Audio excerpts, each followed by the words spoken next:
Today, I will be educating you about the gender expectations that society had for women back in the Elizabethan age and how Much Ado About Nothing by William Shakespeare portrayed those expectations, along with how gender roles are still prevalent in today's society. Within Much Ado About Nothing, we meet Claudio and Hero, who both have interest in the other. However, neither seem to approach the other because of their confinement to these gender roles. In this world, men are soldiers and servants, a husband and a father, whereas a woman's public and private roles are tied to a man both as a wife and a mother. If these women reject that societal role, just like Beatrice had, it will bring you the title of a spinster. Spinsters are unmarried women over the age of 20, which both Hero and Beatrice are soon to become. Throughout Much Ado About Nothing, we can see instances where all characters conform to their gender roles. Hero, being one of the main characters, she ends up falling victim to these norms, just like when becoming married to Claudio when her father steps in. Friar says to Claudio, "You come hither, my lord, to marry this lady?" Claudio responds, "No," while Leonardo responds, "To be married to her." "Friar, you come to marry her." And then Hero says, "I do." This shows how even in the moment where her soon-to-be husband rejects the social hierarchy, her father, the king, stepping in disallows Claudio and Hero alike to have a say in their marriage. Hero's father stepping in proves that Claudio and Hero have no choice but to listen to what the king or the father of the bride says. Although throughout Much Ado About Nothing, Beatrice is seen as a strong-willed woman who believes a woman can do everything a man can and believes that the gender roles that are assigned are below her. Even the strong-willed woman is stuck into gender roles when she admits a plan she cooks up must be executed by a man. Benedict says to Beatrice, "Surely I do believe your fair cousin is wronged." Beatrice replies, "Ah, how much might the man deserve of me that would right her?"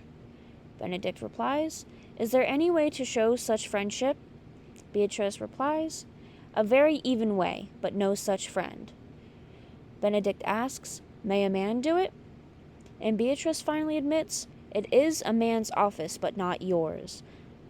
This is surprising due to Beatrice being so strong-willed. However, she understands that even though she cannot right Hero's wrong, a man can. Although raised to be a proper lady, Hero tends not to defy the gender roles that society has set for her. Unlike Beatrice, her strong-willed cousin, Hero, on one account, rebukes Claudio for believing the rumor of adultery. "Nothing's certainer.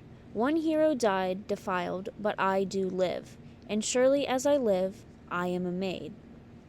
Although Hero almost never strays from society's gender expectations, only when she is being taken advantage of or when stupidity causes friction. Beatrice has been known to be feisty and refuses to back down, especially when it comes to marrying a man or one of her brothers, as she states. Leonardo says to Beatrice, "Well, niece, I hope to see you one day fitted with a husband."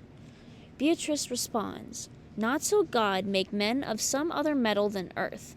Would it not grieve a woman to be overmastered with a piece of valiant dust, to make an account of her life to a clod of a wayward marl? No, uncle, I'll none. Adam's sons are my brethren, and truly I hold it a sin to match in my kindred." When Beatrice's uncle speaks of seeing her fitted with a man, she rebukes that because she sees all of mankind is just earth. So why be controlled by someone who is made up of the same things as you, that everyone will return to someday? Nowadays, it seems almost as if the gender roles have switched, as women are taking more prevalent roles in society, as Madhushree Muddock says in her article. However, the shadow of these gender roles have not been completely eradicated, and in many places across the world, these gender roles are enforced and almost seems to impress women. From Much Ado About Nothing to articles speaking of how gender roles are still existing, it is not hard to see or believe their presence in our supposedly modern society. Many mothers are still stay-at-home moms who clean the house all day and take care of their kids, while any single mother is shunned for either not being married or becoming divorced. There seems to consistently be a double standard between the genders, and these gender roles do not only enforce it, but seemingly adds fuel to the fire. From Shakespeare to our modern-day society, we have advanced, but not to the point of many women would like to see. We have gone from bowing to our fathers and catering to men at every second of the day to independent women who enjoy freedom. However, these constraints of gender roles are still prevalent in today's modern society.